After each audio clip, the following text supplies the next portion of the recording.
Rachael Reid public speech presentation. When you think about sleeping, you think about rest and dreaming. But sleeping is so much more than that. It helps maintain a healthy life, and it even has different stages. 12 years ago, my father was diagnosed with narcolepsy, which is a sleep disorder that affects 1 in 2,000.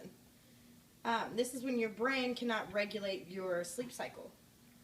Now, your sleep cycle consists of 2 different things. It consists of rapid eye movement, also known as REM, and then non-rapid eye movement, also known as non-REM. And non-REM has 4 different stages. Now, in the first stage, this is when you're transitioning to sleep. When you first lay down, you're very restless. You can be awakened easily, and you haven't quite hit your resting point of sleep. Stage 2 is the light sleep. It lasts about 20 to 25 minutes. And then you have stage 3 and 4, which are also known as your deep sleep. Now, in your deep sleep, your blood flows away from your brain into your muscles to help restore your physical health. When you get to those stages, it comes back up to the third, the second, and then it puts you in your REM sleep. Your REM sleep, your rapid eye movement, is when you're dreaming. Now, not only when you are dreaming, you are also storing short-term memory as well.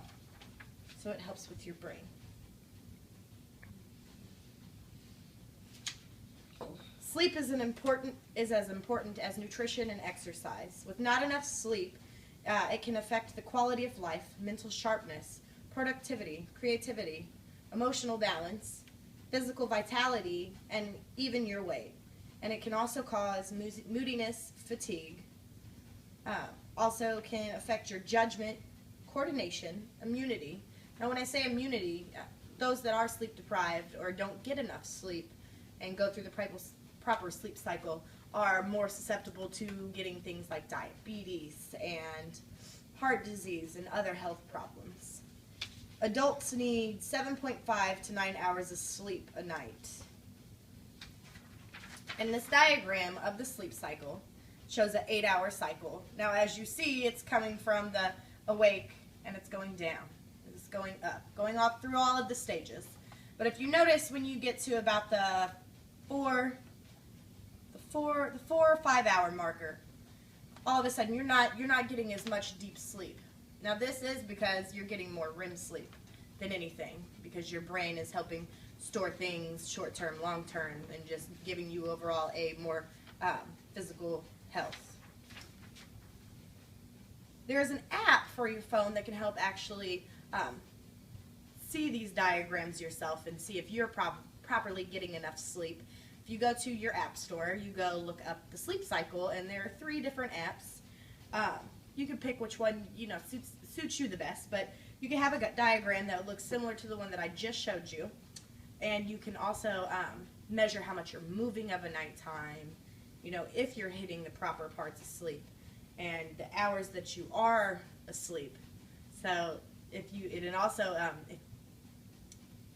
set the alarm to where you're waking up at the end of your REM sleep and not in the middle of your deep sleep. When you wake up during your deep sleep, you're more groggy, not alert, and just overall just not as physically fit that day. There's this thing called sleep debt. And sleep debt is where you miss hours. Your body always has to make up for those. And eventually that debt has to be paid. So if you make sure that you get the 7.5 to 9 hours that's needed for adults 18 and older, you wouldn't have to have a day to sleep in.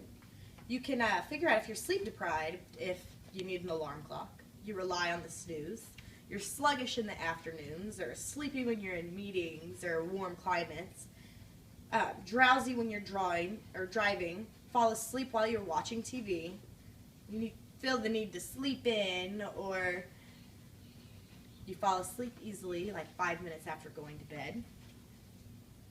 If the things that I told you above, maybe you should get the app and try to regulate your sleep so that you can have a better, healthy lifestyle. Hold on, okay. I'll show you guys. Thank you.